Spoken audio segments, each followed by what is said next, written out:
Welcome back to Definitely Not Definitive. I'm Ken. And I'm Bethany. We're a couple of couch potatoes in love. I love reacting to some Castlevania. Yeah, we do. And so this is Castlevania Season 1, Episode 2. If you want all of our reactions to this series, check out the description of this video. We got a playlist there, as well as a link to Patreon. You can get early ad-free access. We're about a month ahead on our reactions over there. Yep. All right, ready to check this out? So ready. Okay.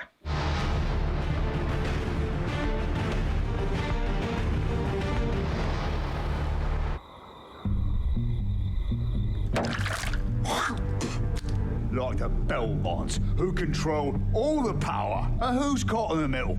We are. We are! Do you know why? Where'd you come from? I came from shit. We all came from shit. Right. We just keep those bastards. And food, that's what we are.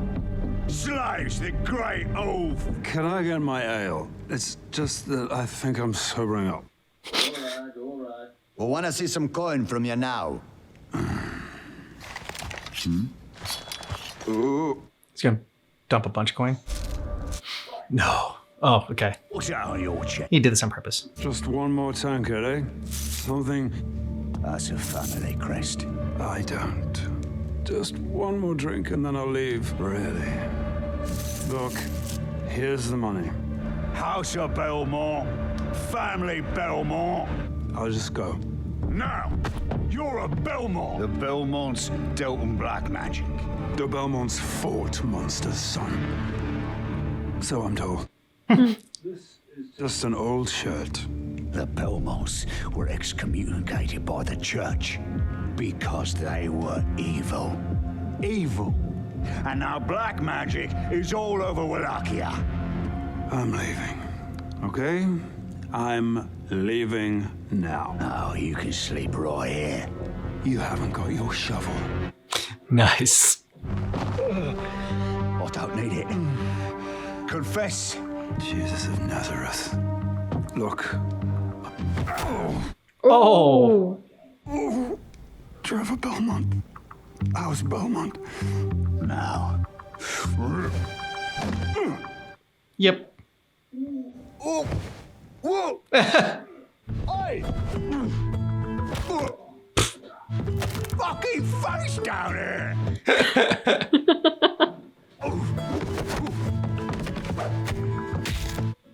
Oh shit. It's a big dude. Yeah. That's how you want it. Listen, I used to fight fucking vampire. Kick him. Would you please leave my testicles?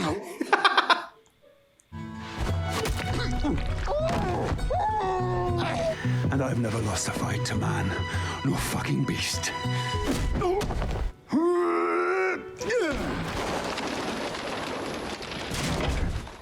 Christ. Yeah. Bastards. I hope you all bleed out. Every last rat bastard one of you. Oh.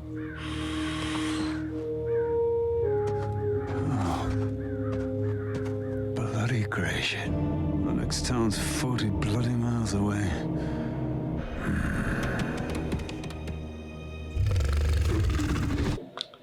A baby in his mouth? Yeah, I think it was.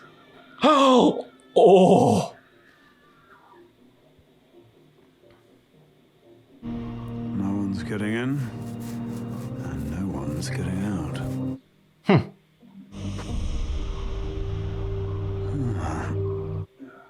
Yeah, that's not normal.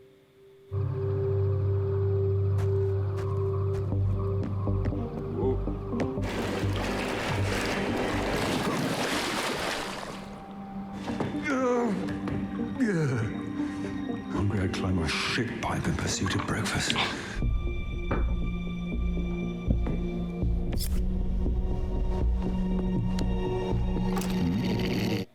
That does make stealth easier.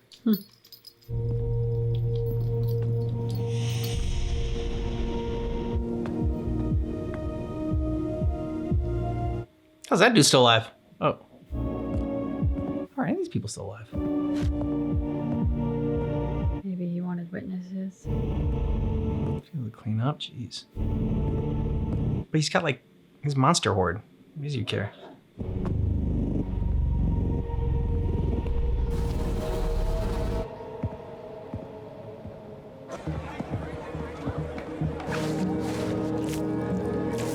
Ugh.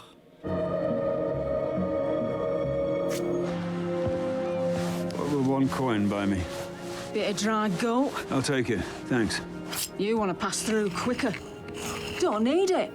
We got a tribe of speakers in the city. The demons will leave us alone.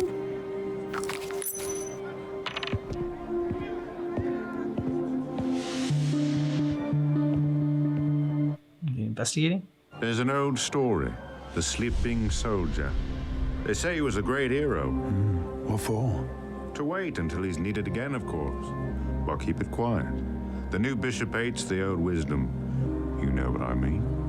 You know what I think? So of course Dracula's bastards come over the wall every night. The bishop will sort things out. If the others will just do as he says when he tells us. Sure. Yeah, okay, dude. I warned you. You can't say I didn't warn you. Ooh. Listen to me, sir. Are you talking back to me? Anyone can see that we are not responsible for what befalls Gresham. I work within the light of God himself, but you can see things I can't. We are here to help. That's all. Keeping an open mind. Don't help. Speakers are tainted. You attract by sunset. And see, good look at the sunrise, old man. Come on. Will killing an old man make you less scared of the dark? Yeah! Oh! Oh, hell. I was trying to snatch the stave out of your hand. How's you? That's no way for a man of the cloth to... Kill the bastard! Look, I don't like priests. Kill him now! Last warning, this'll get nasty. Yeah. Don't. Just run, dude. Wrong choice. That's a funny thing for a priest to be carrying. That's a thief's knife. Huh. Out of practice, but I am stone cold sober. Someone will get hurt.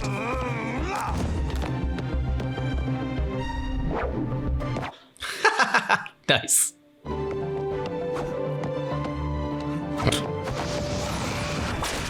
Oh!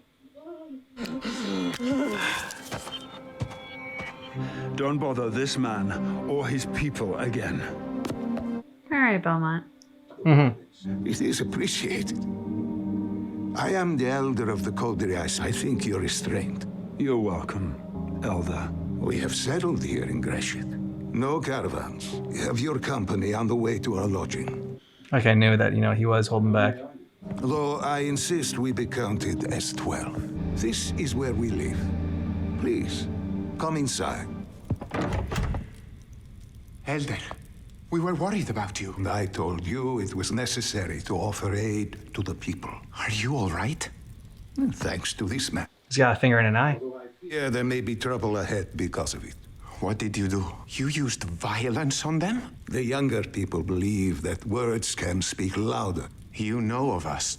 My family's always been on good terms with Speaker. When he tried to convince a speaker to have your oral history transcribed on paper.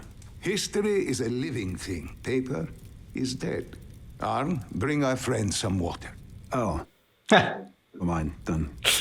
Maybe you can just tell me why you're here. You must know that. I know speakers are nomadic tribes. The locals are blaming you for the attacks. That's the church's doing. That the church itself brought Dracula's hordes down on the land. There were speakers in Tergovishte 1 year ago. Shit. That is indeed one way of putting it. There is no structure left. If you know speakers, then you know we can't turn away from those in need. In a speaker history, there is an old story. The story says that a savior sleeps under Gresham until there is a darkness upon the land. Yeah, I heard that one. Sounds weirdly convenient to me, if you know what I mean. Exactly how much do you know? So I know you're a nomadic people who gather knowledge, memorize it.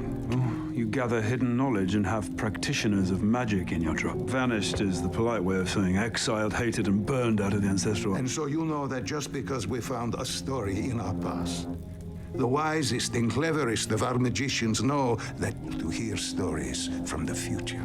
So you think there's someone who can save the city asleep under? You need to wake him up. That one went into the catacombs under the mausoleum west of the church. Our searches have been unsuccessful. Find some more food, find some drink, get drunk, eat some food. Maybe find a tall tree, sit in it, watch the show before I move on. You feel no compassion? This is what the church wanted. They wanted to fight the darkness on their own terms. Good luck to them.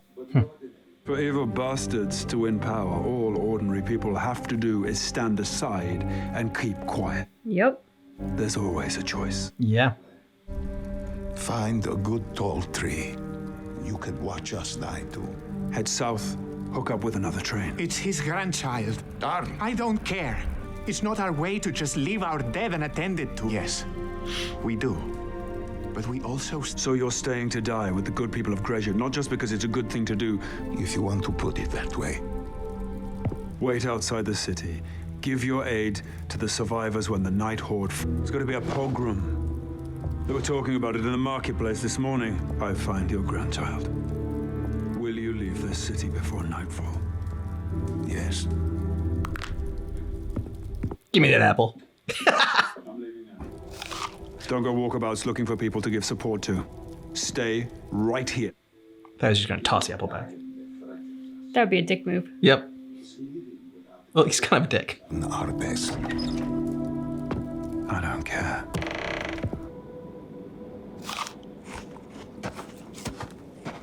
Now I really want an apple. Okay, so what'd you think about Belmont? Oh, I mean, I really like Belmont. The thing is, right now, I don't totally hate Dracula. Did you see all the heads on? No, the punishment does not fit the crime. Yeah. I mean, he's gone too far. There's no question. But there's empathy for him because of the fact that hurt people. Like, he's in so much pain. Again, punishment doesn't fit the crime. But, like, I way more hated the Christian priest than I do Dracula. Yeah, true. There's not like, I don't have hate for Dracula, but at the same time, it's just like, I don't know. I don't have empathy for him really either. I'm just like, okay, dude needs to be stopped. Like, I get it. Yeah. You were screwed. This was a terrible thing. And like, if that happened to you, I'd go on a similar rampage. But it's just like, it's one of those things where like, okay, I wanted you to kill the priest, and I wanted that, like, was there, that like was cheering and everything like that. I hope you would just do it right then. But now, seeing the destruction that he's caused, it's like, all right, you gotta take this motherfucker down. But I think that's what they're doing a really good job of here, is because I really like Belmont. Mm-hmm. He's a bit of a dick, but in that, like... yeah, but like in a fun way. Let's just say, like, in that Tony Stark kind of way, in that way that is oddly attractive, even though it's still dickish. Yeah. But I also don't hate Dracula. And these two are obviously going to be pitted against each other. So it's going to be very fun to watch how that all unfolds because of how they set up the first episode to get us on Dracula's side before making us then question our loyalty to him because of how far he takes it. But like, even in this, the characters I hated the most were those two dick priests. Yep. I mean, they're doing a good job kind of like playing with who the bad guy is. Okay, yeah. And I like that. It makes it more complicated. It makes it more fun to watch. I'm also curious to know more about the Belmont family history, where any other Belmonts are, if there are any. And so they're called speakers? I think so. That's what it sounded like you were saying. I was like, I don't know. I've never even heard of this group.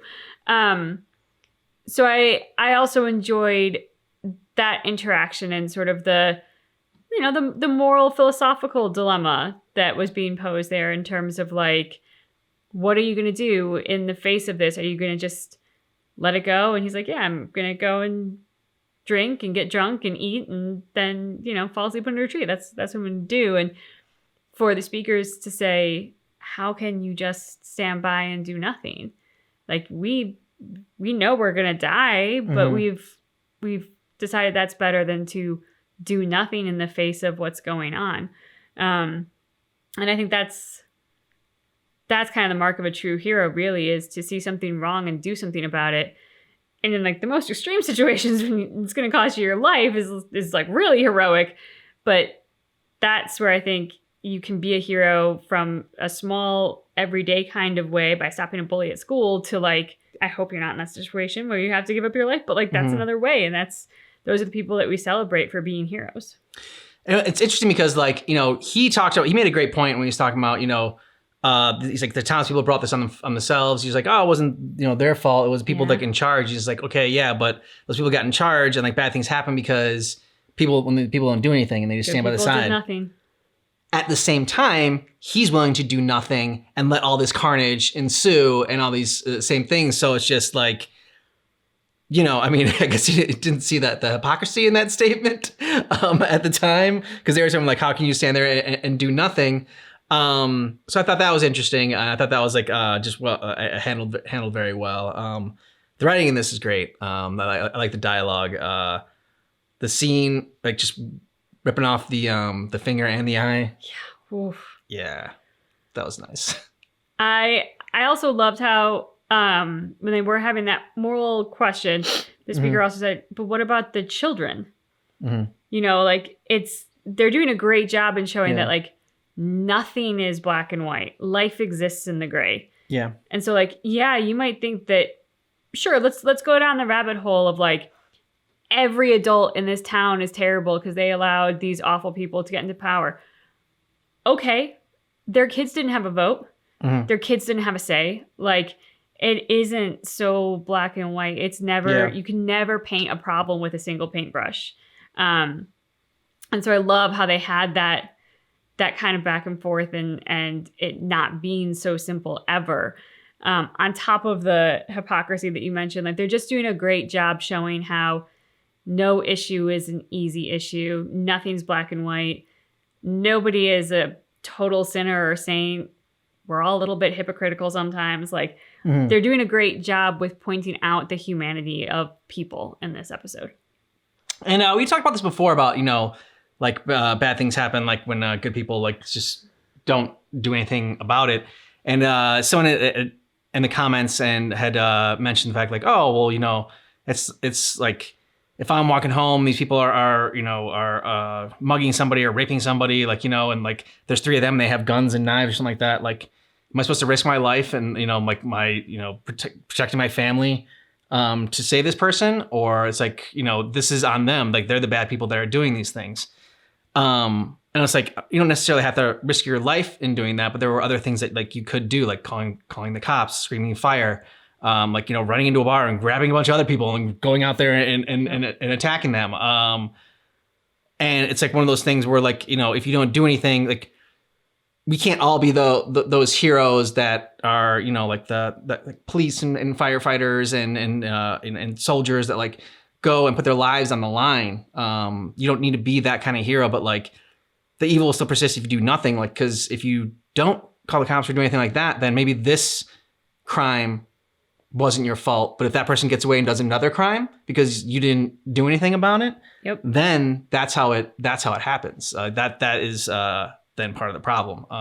We're only 2 episodes in, but already it's bringing up some great discussions, and I really want to know more about Belmont's past, because for him to get like this, it can't just be the fact that him and his family were fighting Dracula and everything like that, and then they got turned down because of the priests and like the Catholic Church, whatever, didn't like the way that they were fighting. It's like, okay, well, everyone's looking at you to be the heroes, and we need to be the heroes. And we don't want people to worship you. We want people to worship God, and we want people to worship us and come to us for advice and us to be the heroes. Or the rich ones getting the donations. Exactly. So I'm hoping it's more than that. There's got to be some kind of some more tragedy going on in there. Yeah, I mean, I'm definitely interested to learn Belmont's backstory and that, not just of him, the individual person, but his family. Yeah. I know it was interesting, kind of going back to what you said about the person who's like, am I supposed to risk my life? Mm-hmm. I think sometimes we're almost, that's like, again, it's sort of that black and white response, like them or me, the victim or me, like who gets saved. And I think we often forget the power that is in people and good people doing good things. I mean, you said very appropriately, like, just pick up your phone and call 911. And even just leave your phone there. You can come back and pick it up. Like doing something like that just to bring attention to it, or going into a bar and getting a bunch of guys and going back. Like, there are ways that you collectively can think outside the box to be something more than them or me. Well, plus a lot of times in bars, they have panic buttons. And if you hit that panic button, because we hit it like one time accidentally, and in the restaurant that I was working at, and the cops were there in like 3 minutes, full SWAT team. Like, they were not fucking around. And anybody, they treated everybody in there like kind of as a hostile. It's not even go like in guns blazing or anything like that, but it was all very much like, wow, stay where you are, hands up. Like, so I mean, that's another reason to go into like a bar or a restaurant or anything like that, because most of them will have panic buttons that they can hit, and the cops will be there like way faster than if you call 911. Just a little pro tip there. The more you know. Yeah. Anyways, if you want all of our Castlevania reactions, check out the description of this video. We got a link to a playlist there. As well, for Patreon, if you want early ad-free access, we're a month ahead on our reactions there for our YouTube edits, and then even further along for our full watch-along reactions. So you can go ahead and check that out. Yeah. Thanks so much for checking out our reaction for Castlevania Season 1, Episode 2, but just keep in mind that our reaction is definitely not definitive.